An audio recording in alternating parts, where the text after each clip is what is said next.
Now, as we all know, there has been a Microsoft global outage, which has been caused mainly by CrowdStrike due to the fault in a 141 kilobyte sensor. Basically, this was an update that just went wrong. Do not ask me the details, I'm not a technician. All I know is that there was this update that was meant to go across worldwide. It was a wrong update, it has affected the computer systems, it has paralyzed everything from airports to hospitals, to payrolls, to banks, you name it. But my focus really is on doctors. Now, can doctors still see patients while this is going on? Because in the UK, we use computer systems to see patients, we use softwares, and some of these softwares are linked to Microsoft. Now, one software is known as EMIS. In majority of GP surgeries, the EMIS has reportedly not been working because they're not really able to open the EMIS system. So therefore, as you know, patients' records are stored in the EMIS system where you have access to blood results, other investigations, medications that needs to be changed, prescribed, as well as follow-up of previous problems. Now, if you're not able to open up the EMIS software, how do you get to see these patients? Also, there are other systems such as Vision, System 1, but apparently these are not linked to Microsoft, just like EMIS is. So those surgeries who use these systems have not been affected, and that was the latest that I heard. I don't know if that has changed. So now the question is, do I still get to see a doctor, if they cannot access my records? Well, the answer is yes. You can still see a doctor because even though they cannot use computer records, they can use paper records.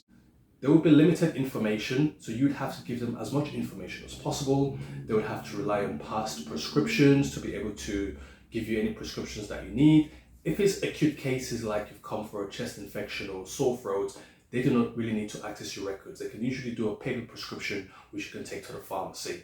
If it's an electronic prescription that's needed as a repeat medication, if you do have copies, you can actually show proof of your previous repeat medications, and they can also issue it based on that.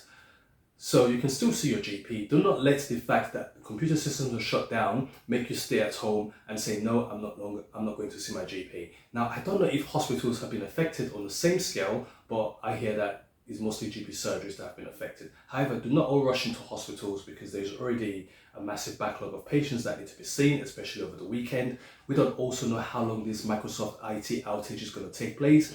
We know that all the technicians are working 24/7 as hard as they can. And the good positive news is, from the latest that I heard, a lot of the EMIS system that had previously shut down have started working again. However, I do hear that some out-of-hour services or some extended access services have shut down as a result, and this is because a lot of these services actually use what we call locums, who are not your regular doctors. Therefore, the risk is higher. If they cannot access your records, there is little much they can do. In other places, they are still open because the locums have been given a paper pad, prescription, note writing, which can then later be stored onto the computer system once they reopen.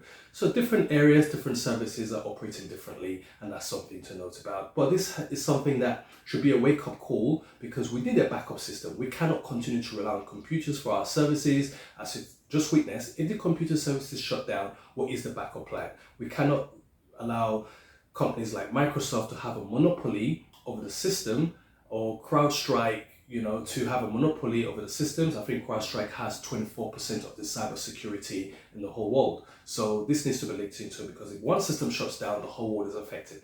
And that cannot happen because it affects banks, it affects airports, it affects the train systems, and most importantly, it can have an impact on your health. I hope you enjoyed this video. Please take good care of yourself.